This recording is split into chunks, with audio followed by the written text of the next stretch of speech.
My name is Kiran Kaur. I am a Sikh, and I'm also an artist. Today, I'm going to paint you a story, the power of belief. Belief gives me something to help me stand up, an inner strength, a helping hand through the path of life that is full of obstacles. Belief keeps me grounded, and it keeps all of us, the human race, bound together, keeps us from falling apart at the seams.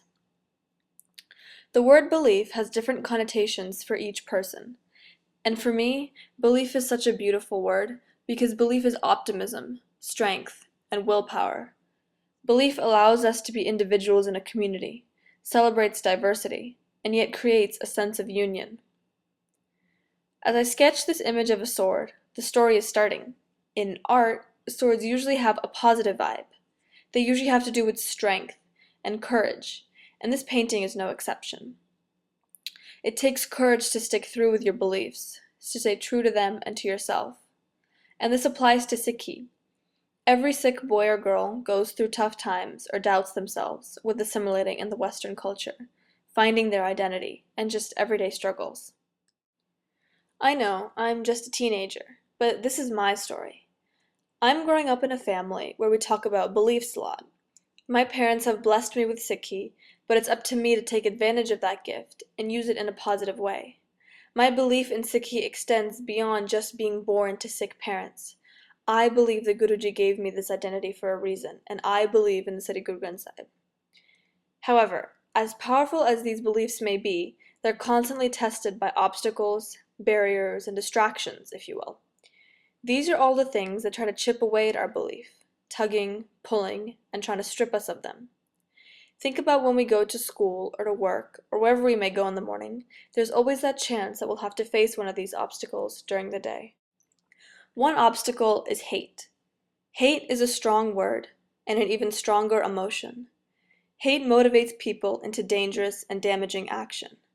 When people don't stop to ask questions and find out the truth about others, they can act on impulse, which can cost lives. The Oak Creek Gurdwara shooting in Wisconsin. One man's hate made him pick up a gun, leaving 6 innocent worshippers dead and 3 others wounded. I first heard about this on CNN while getting ready to go to my own San Jose Gurdwara, and I cried. I cried for all those people who were simply praying and were in the right place, but just at the terribly wrong time. I cried for the families of the people, because in a heartbeat, a mother or a father, a sister or a brother was taken from them. However, as horrible as this event may have been, the Sikh community responded well. When we opened up, the broader community warmly received us. People of all faiths came together and held candlelight vigils all over the country, expressing sorrow for our loss. This is the optimism in belief, that even in the worst of situations, we can still hold hands and stand as a community. Okay, this next one is good. Discrimination. What's funny is that we learn about discrimination in school like it's gone. Jim Crow laws, the Indian Removal Act, the original immigration laws, social classes. Learning about historical discrimination leads you to falsely believe that it's a thing of the past. Last year, after learning about Jim Crow, we were asked if discrimination still exists, and I kid you not, half the class said no. Discrimination has always happened in the world, is happening, and will continue to happen unless we act. For example, in 1971, AT&T refused to hire Sikh engineers. They would only hire them without their turban and beard. My grandfather, Daljit Singh Ahluwalia, and 2 others fought for AT&T to accept Geshtari Sikhs after meeting with them through the New York Human Rights Commission and explaining the significance of the Sikh identity. And now for injustice. In 1984, the Indian Army attacked the Sikhs' holiest Gurdwara, the Golden Temple. And after the subsequent assassination of the Prime Minister Indira Gandhi by her Sikh bodyguards, riots broke out in Delhi. People were hired to go after the Sikhs and their families, and many people were tortured and killed during this time. Unfortunately, disappearances, tortures, and killings continued for at least a decade in Punjab, without any accountability for these crimes. Kiran Kaur, a graduate of Harvard Law School, has devoted her life to an organization she co-founded called Insaf. Insaf means justice and fights to end impunity. Insaf's mission is to document all the crimes and fight for justice for the victims and survivors during this decade of disappearances.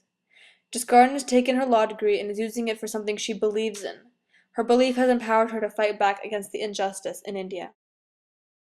Judgment. Similar to prejudice, but prejudice doesn't require action. Judgment, however, is the formation of an opinion without real facts. I have the perfect example. TSA. You gotta love their policy. As we all know, their primary job is to keep us all safe at the airport and on our flights. But they're paid to judge whether or not to let passengers proceed into the terminal, and their job is judgment based on appearance. Every time we go to the airport, Dad gets the routine chemical swab pat down your property check, and when I travel with him, I get a back and braid pat down too. Their judgment jobs should move from profile to risk-based assessments. In this painting, I have a brightly colored hand holding a sword that has belief engraved on it. You can see the belief distinctly among the sea of challenges, and it's coming forth out of blue swirls of water that represent how each of these challenges are integrated in our lives.